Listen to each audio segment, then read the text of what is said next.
Years ago, I had a wake up call about the language I was using on my exams.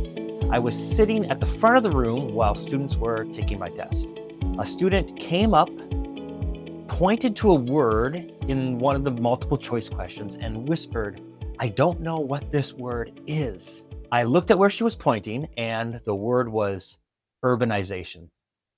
This was the moment when I came face to face with one of the most common mistakes we teachers make when writing multiple choice questions. And that's what this video is about. The all too common problems with the ways we write our multiple choice questions. But first, let's back up. You're a college instructor. You do this in any number of ways with lectures, with discussions, with games, with projects. Along the way, students are supposedly gaining knowledge. But the job of the college teacher is not just to help students learn, it is also, for better or worse, assess whether any learning has happened. Just like with your teaching techniques, there's a lot of choices before you in how you assess student learning. A go-to method of assessment has been the multiple choice exam. Why do instructors use multiple choice exams?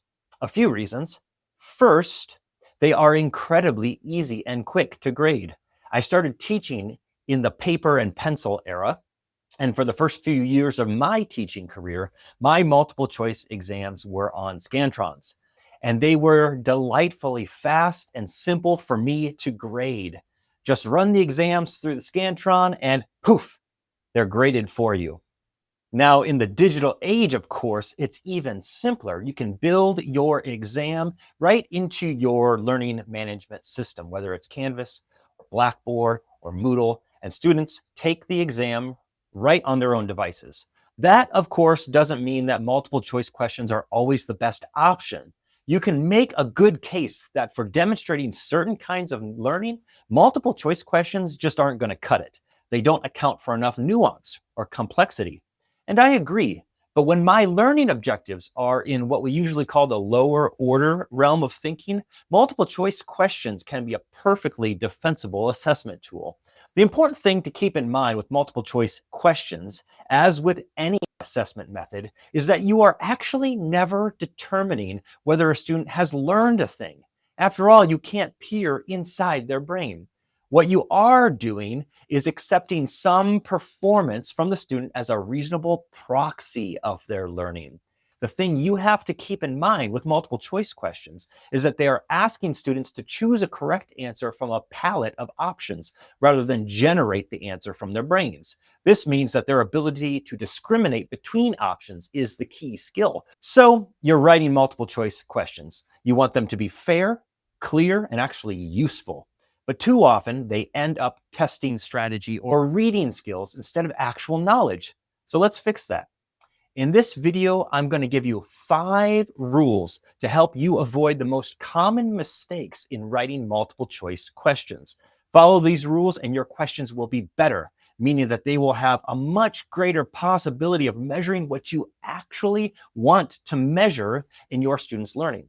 And be sure to stick around to the end of the video where I'll give you a bonus tip to make writing multiple choice questions quicker and easier.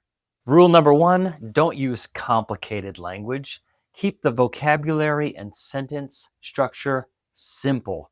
Avoid those big college words, 4 and 5 syllables long, unless knowing those actually your learning objectives. So here's why. If a student doesn't understand the wording or language of a question, you're not testing their content knowledge, you're testing their reading skills. That is precisely what I discovered when that student asked me about the word urbanization. But of course, it's not just that word. How many other terms do we casually bake into our exams without thinking? For that course, it was not my intention to test whether the student knew the word urbanization, but I used it because it was the first word that came to mind that meant what I wanted. Could I have phrased it better, chosen different words? Absolutely, for that student and probably for many others. And here's the real point. How many students didn't come up and ask, not just about the word urbanization, but about other words on that exam that maybe they just didn't know or weren't sure they knew, words that might have confused them? slowed them down or made them second guess what I was even asking. The same goes for complex sentences or question setups that require students to work through a lot of text before they get to the heart of the question. You are introducing unnecessary cognitive load for students, which interferes with their ability to focus on the question itself and retrieve the answer correctly, even if they know it. I know I just threw in that term cognitive load without elaborating on it. So maybe down the road, I'll do a video on that. But for now, you can Google it and you'll get the drift.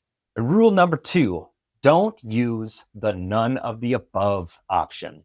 I know it is one of the go-to exam writing moves, but from the perspective of truly measuring what students know, it doesn't test the student's knowledge of the material.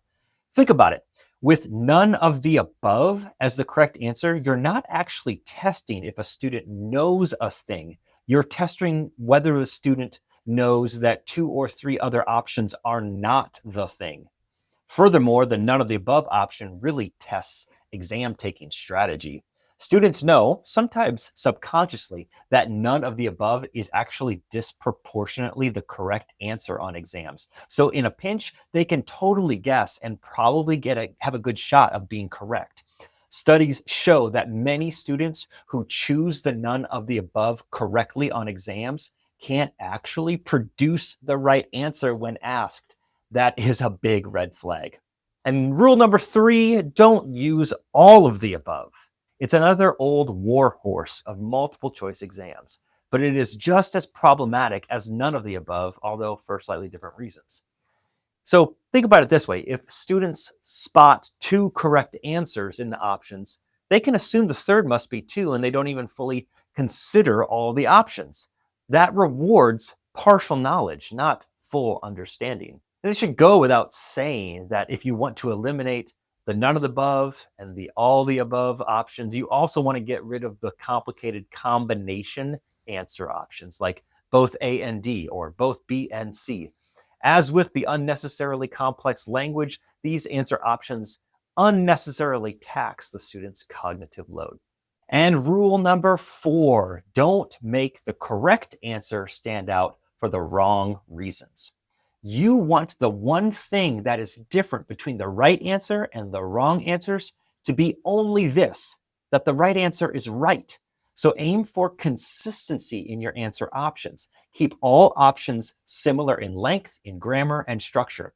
If one answer is noticeably longer or more detailed, students are likely to pick it even if they don't know the content. This is one of the most common mistakes instructors make when writing exams. You write that correct answer first, and then you struggle to come up with distractors. What's the result? One very polished answer and 2 or 3 weak ones. Students notice. In fact, they are coached on this if they're lucky enough to have those standardized test prep as high school students. And rule number 5, don't use overlapping or inconsistent answer options. Avoid those answer ranges that bleed into each other, like one option that says 5 to 10 days, another that says 10 to 20 days. That overlap at the number 10 creates ambiguity for the student. Also, keep your options homogeneous. Don't mix serious answers with joke ones or throw in a random outlier. If one option feels out of place, students will eliminate it without even thinking. But your goal is to make students think about the content, not play detective. So you waited for it, and here it is. Thank you for getting to the end of this video. This is the bonus tip. You don't need 4 answer choices. You don't need 4 answer choices. 3 is enough. Somewhere along the line, we instructors latched on to this idea that multiple choice questions need 4 or sometimes even 5 or 6 answer choices, but there is actually no research to back that up. In fact, research shows that if you write good multiple choice questions, you only need 3 answer options. In other words, if you have followed these rules, especially making distractors plausible and consistent, 3 choices will do the job. You'll spend less time writing and your questions will still be effective. So that's the 5 rules and the 1 bonus tip to make your multiple choice questions better and your test prep faster. If this was helpful, subscribe.